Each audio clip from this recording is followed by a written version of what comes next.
રતિમાબેન પરમાર, આણંદ જિલ્લા મહિલા મોરચો. મહિલા મોરચા તરફથી મેં એક મહિલા તરીકેની ફરજ નિભાવી છે અને નિભાવીશ. કાલે પણ નિભાવી હતી, આજે પણ નિભાવું છું ને આવતીકાલે પણ મહિલાઓ માટે મારી લડત ચાલુ રહેશે.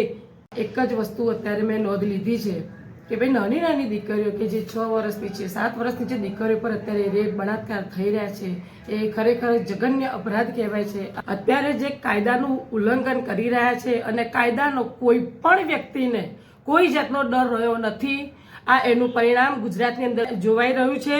કેમ કે આ નાની નાની દીકરીઓને પણ લોકો ખરાબ દ્રષ્ટિથી બહુ જ એનો બળાત્કાર કરવામાં આવ્યો છે. એમ કે આ શબ્દ નથી કે આવા નીચ વ્યક્તિઓને શું કહેવું. બહુ તકલીફવાળું કામ છે. અત્યારે આજે ભારત દેશને સોનાની ચીડિયા કહેવામાં આવતી હતી, પણ ક્યાં ચીડિયા છે? ચીડિયાઓને તો અહીંયા પીખાઈ રહી છે. તો એવી ચીડિયાઓ સુરક્ષિત થાય, મહિલાઓને સુરક્ષિત કરવામાં આવે ત્યારે ભારત દેશને સોનાની ચીડિયા કહેવામાં આવશે. હવે જ્યાં બળાત્કાર જેવા જે કેસો થાય છે, જે શારીરિક શોષણ થઈ રહ્યા છે દીકરીઓ ઉપર, બરાબર, તો એની ઉપર એક કડકમાં કડક કાયદો થવો જોઈએ. એવો કાયદો બનાવવામાં આવે કે જે કાયદાનું નામ સાંભળતાની સાથે જ જનતાને ખબર પડે કે જો હું આ ગુનો કરીશ તો મને આવી સજા મળશે. તેથી એ ગુનો કરતા અટકી શકે.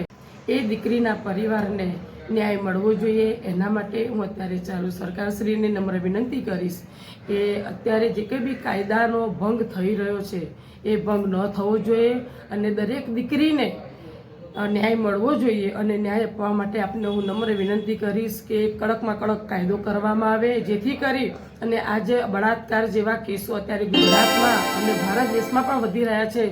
તો હું ખાસ કરી સરકારશ્રીને કહીશ કે આ બળાત્કાર રેપ જેવા કેસો અહીંયા બંધ થવા જોઈએ, એવી હું આપને નમ્ર અપીલ કરું છું.